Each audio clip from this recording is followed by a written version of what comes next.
Hey friends, இந்த வீடியோவில் நம்ம எதை பற்றி பார்க்க போகிறோம்னா யாரெல்லாம் பிஎஃப் ஹையர் பென்ஷனுக்கு அப்ளை பண்ணியிருக்கீங்களோ அவங்களுக்கான ஒரு 2 முக்கிய தகவல் தான் இந்த வீடியோவில் வந்து பார்க்க போகிறோம். அதாவது நீங்கள் ஒரு எம்ப்ளாயாக இருக்கீங்க, நீங்கள் ஹையர் பென்ஷனுக்கு அப்ளை பண்ணியிருக்கீங்கன்னா உங்களுடைய பென்ஷனுக்கான ஸ்டேட்டஸ் வந்து எப்படி செக் பண்ணுறது, அதுவே நீங்கள் ஒரு எம்ப்ளாயராக இருக்கீங்க, அதாவது கம்பெனி தரப்புல இருந்து ஒரு எம்ப்ளாயிஸ்னுடைய ஹையர் பென்ஷன் அப்ளிகேஷனுக்கான ஸ்டேட்டஸ் வந்து எப்படி செக் பண்ணுறது அப்படிங்கிற தகவல் தான் பார்க்க போகிறோம். ஸோ 2 வாரத்துக்கு முன்னாடி நம்ம சேனல் சப்ஸ்கிரைபர் ஒருத்தர் அவருடைய யூஏஎன் நம்பர் கொடுத்து என்னுடைய பென்ஷன் அண்ட் ஹையர் வேஜஸ்க்கான அப்ளிகேஷன் ஸ்டேட்டஸ் வந்து செக் பண்ணி காமிங்க அப்படின்னு சொல்லி கொடுத்துருந்தாரு. பட் அப்போ பார்த்தீங்கன்னா அந்த இபிஎஃப்ஓ வெப்சைட்டில் ஸ்டேட்டஸ் ஓப்பன் ஆகலை.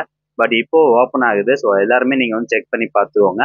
அது மட்டும் இல்லாமல் எம்ப்ளாயி தரப்புக்கு வந்து இபிஎஃப்ஓ சைட்ல இருந்து ஒரு மகிழ்ச்சியான அறிவிப்பு கொடுத்துருந்தாங்க. என்ன அப்படின்னு கேட்டிங்கன்னா, இது வரைக்கும் யாரெல்லாம் வந்து எம்ப்ளாயினுடைய அந்த பென்ஷன் அண்ட் ஹையர் வேஜஸ் அப்ளிகேஷனை அப்ரூவ் பண்ணாமல் வச்சுருக்கீங்களோ ஸோ அவங்களுக்கு வந்து கடைசி தேதி ஜனவரி 31, 2025க்குள்ள நீங்கள் வந்து அப்ரூவ் பண்ணிடுங்க அப்படிங்கிற ஒரு மகிழ்ச்சியான செய்தி வந்து கொடுத்துருந்தாங்க. அந்த டைம்லைன் வந்து எக்ஸ்டெண்ட் பண்ணியிருக்காங்க. கிட்டத்தட்ட 3 லட்சம் அப்ளிகேஷனுக்கு மேலே வந்து அப்ரூவ் பண்ணாமல் வச்சுருக்காங்க கம்பெனி தரப்புல இருந்து. ஸோ ஒரு எம்ப்ளாயி அப்ளிகேஷன் போட்டதுக்கு அப்புறம் கம்பெனி தரப்புல இருந்து டிஎக்ஸ்டி ஃபைல், இங்கே ஒரு ஃபைல் வந்து இருக்குது. ஸோ அதனுடைய கால்குலேஷன் எல்லாமே போட்டு எம்ப்ளாயர் தரப்புல இருந்து அவங்க அப்லோட் பண்ணி அப்ரூவ் பண்ணணும். அப்போதான் அந்த அப்ளிகேஷன் வந்து எங்கே போகும், பிஎஃப் ஆஃபீஸுக்கு போகும். அதுக்கப்புறம் பிஎஃப் ஆஃபீஸ் வெரிஃபை பண்ணி பார்த்துட்டு அதில் தான் கரெக்ஷன் இருக்குது அப்படின்னா கிளாரிஃபிகேஷன் ரிக்வஸ்ட் அப்படிங்கிறத ஒன்று கொடுப்பாங்க. சப்போஸ் எந்த கரெக்ஷனுமே இல்லை அப்படின்னா டிமாண்ட் லெட்டர் வந்து ஜென்ரேட் பண்ணுவாங்க. அந்த டிமாண்ட் லெட்டரில் எம்ப்ளாயி தரப்புல இருந்து எவ்வளோ அமௌண்ட் பே பண்ணணும், ஏதாவது தேவைகள் இருந்தால் அமௌண்ட் வந்து பே பண்ணணும். அமௌண்ட் பே பண்ணதுக்கு அப்புறமா ஹையர் பென்ஷன் கால்குலேட் பண்ணி மாதம் மாதம் அந்த எம்ப்ளாய்க்கு கொடுத்துட்டு இருப்பாங்க. அரியர் அமௌண்ட்டு ஒரு 2-3 மாதம் கழிச்சு கொடுப்பாங்க. ஸோ இதுதான் வந்து ப்ராசஸ். ஸோ ஃபர்ஸ்ட் நம்ம என்ன பண்ணணும், நம்ம அப்ளிகேஷன் போட்டதுக்கு அப்புறம் நம்மளுடைய அப்ளிகேஷனுக்கான ஸ்டேட்டஸ் என்ன அப்படிங்கிறத செக் பண்ணி பார்க்கணும். ஸோ ஃபர்ஸ்ட் ஒரு எம்ப்ளாயா இருக்கீங்க அப்படின்னா ஸ்டேட்டஸ் எப்படி செக் பண்ணுறது அப்படின்னு காமிக்கிறேன். ஃபர்ஸ்ட் இபிஎஃப்ஓ மெம்பர் போர்ட்டல் வந்து ஓப்பன் பண்ணிக்கோங்க. ஓப்பன் பண்ணதுக்கு அப்புறமா ரைட் சைடில் பாருங்க இம்பார்ட்டன்ட் லிங்க்ஸ் அப்படின்னு இருக்கும். இந்த வெப்சைட்கான லிங்க் நான் டிஸ்கிரிப்ஷனில் கொடுத்துட்றேன். ஸோ இதில் track application status for pension and higher wages அப்படின்னு இருக்கும். அந்த ஆப்ஷனை கிளிக் பண்ணிக்கோங்க. அடுத்ததா இங்கே பாருங்க, இங்கே கொடுத்துருக்காங்க கிளிக் ஹியர் அப்படிங்கிற ஒரு ஆப்ஷன் இருக்கும். அந்த ஆப்ஷனை கிளிக் பண்ணுங்க. அது கொடுத்ததுக்கு அப்புறம் மொத்தம் 3 ஆப்ஷன் இருக்கும். அதாவது அந்த அப்ளிகேஷனுக்கான அக்னாலஜ்மெண்ட் நம்பர் கொடுத்தும் ஸ்டேட்டஸ் செக் பண்ணலாம், இல்லை யூஏஎன் நம்பர் ஆப்ஷன் செலக்ட் பண்ணி யூஏஎன் நம்பர் கொடுத்தும் ஸ்டேட்டஸ் செக் பண்ணலாம், இல்லை நீங்கள் பென்ஷன் வாங்கிட்டு இருக்கீங்க அப்படின்னா பென்ஷன் பேமெண்ட் ஆர்டர் நம்பர் கொடுத்தும் ஸ்டேட்டஸ் வந்து செக் பண்ணலாம். ஸோ ஃபர்ஸ்ட் யூஏஎன் நம்பர் கொடுத்துட்டு அதுக்கப்புறம் ஒரு கேப்சா இருக்குது பார்த்தீங்களா, அது அந்த பாக்ஸில் டைப் பண்ணிவிட்டு கீழே ஒரு டிக்ளரேஷன் இருக்கும், அதை செலக்ட் பண்ணிட்டு கெட் ஓடிபி கொடுத்தீங்கன்னா உங்கள் மொபைல் நம்பருக்கு ஒரு ஓடிபி வரும். அந்த ஓடிபி போட்டு சப்மிட் கொடுத்தீங்கன்னா போதும், உங்களுக்கான ஸ்டேட்டஸ் இந்த மாதிரி வந்து ஓப்பன் ஆயிரும். So first acknowledgement number, member ID, company name கொடுத்துருப்பாங்க, எந்த தேதியில் சப்மிட் பண்ணீங்க, நீங்கள் சப்மிட் பண்ண அந்த அப்ளிகேஷனை பார்க்கறதுக்கு வியூ பிடிஎஃப் கீழே டவுன்லோட் ஆப்ஷன் இருக்கும், அதை கிளிக் பண்ணி அந்த அப்ளிகேஷன் பார்த்துக்கலாம். அடுத்ததாக எஸ்டாப்ளிஷ்மெண்ட் அப்ளிகேஷன் ஸ்டேட்டஸ் முக்கியமானது. அப்ரூவ்டு பை எம்ப்ளாயர் அப்படின்னு இருந்ததுன்னா ஓகே, எம்ப்ளாயர் தரப்புல இருந்து அப்ரூவ் பண்ணிட்டாங்க அப்படின்னு அர்த்தம். ஸோ எந்த டேட்டில் அப்ரூவ் பண்ணாங்க கொடுத்துருப்பாங்க. ரிமார்க்ஸ் பை எம்ப்ளாயர், இன்கேஸ் வந்து உங்களுடைய அப்ளிகேஷனை எம்ப்ளாயர் சைட்லேருந்து ரிஜெக்ட் பண்ணியிருந்தாங்க அப்படின்னா அதுக்கு காரணம் கொடுத்துருப்பாங்க, அதை நீங்கள் வந்து இந்த காலமில் பார்க்கலாம். அடுத்ததா ஒன்ஸ் எம்ப்ளாயர் அப்ரூவ் பண்ணதுக்கு அப்புறமா எம்ப்ளாயர் வந்து டிஎக்ஸ்டி ஃபைல் அப்லோட் பண்ணியிருப்பாங்க.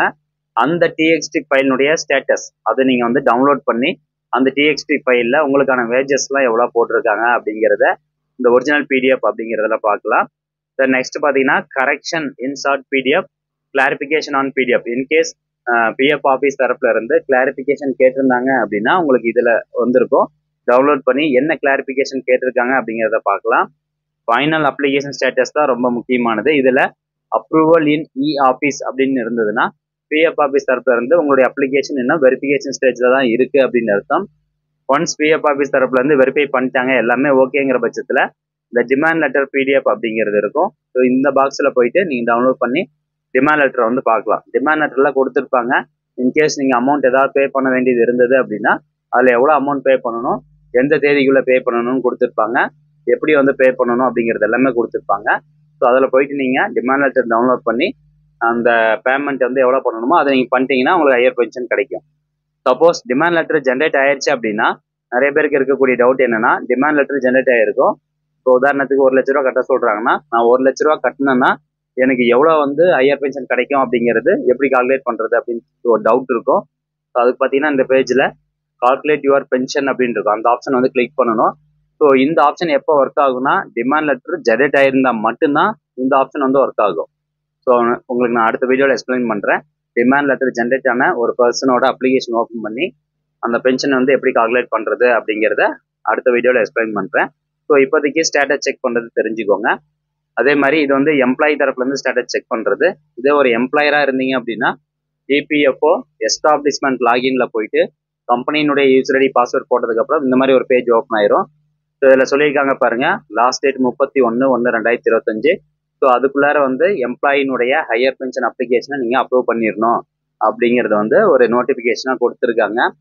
ஸோ எல்லா எம்ப்ளாயினுடைய ஹையர் பென்ஷன் ஸ்டேட்டஸ் செக் பண்ணுறதுக்கு இந்த ஹோம் பக்கத்தில் பாருங்க மெம்பர் அப்படிங்கிற ஒரு ஆப்ஷன் இருக்கும். அந்த ஆப்ஷன் கிளிக் பண்ணுங்க. அது கீழே இங்கே பாருங்க அப்ரூவ் POHW ரிக்வஸ்ட் அப்படிங்கிற ஒரு ஆப்ஷன் இருக்கும். அந்த ஆப்ஷன் கிளிக் பண்ண உடனே பேஜ் லோட் ஆகிட்டு நெக்ஸ்ட் ஒரு பேஜ் ஓப்பன் ஆகும். ஸோ அதில் போனீங்கன்னா உங்களுக்கு எல்லா ஸ்டேட்டஸும் வந்துடும்.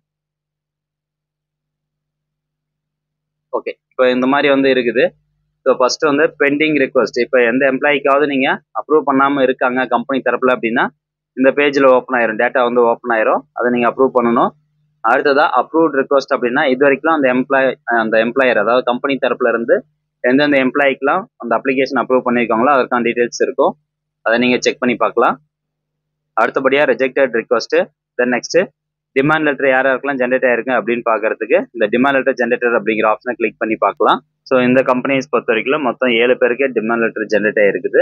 அந்த டிமாண்ட் லெட்டர் டவுன்லோட் பண்ணுறதுக்கு இதை பாருங்க டிமாண்ட் லெட்டர் அப்படின்னு இருக்கும், அதை டவுன்லோட் பண்ணி பார்க்கலாம். ஸோ அதில் வந்து எவ்வளோ அமௌண்ட் கட்டணும் அப்படிங்கிறது எல்லாமே கொடுத்துருப்பாங்க.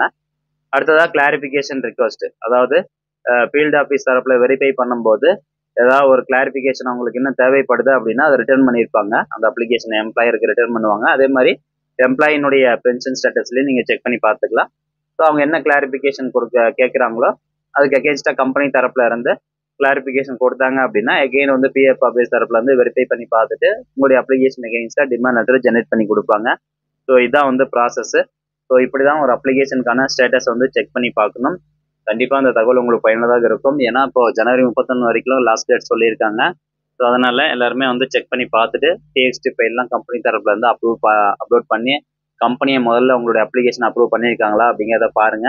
இன்கேஸ் கம்பெனி அப்ரூவ் பண்ணல அப்படின்னா உடனே கம்பெனியில் இருக்க HR கான்டாக்ட் பண்ணி என்னுடைய அப்ளிகேஷன் அப்ரூவ் பண்ணி விடுங்க அப்படிங்கிற மாதிரி ரிக்வஸ்ட் கொடுங்க. ஜனவரி 31 தான் லாஸ்ட் டேட்.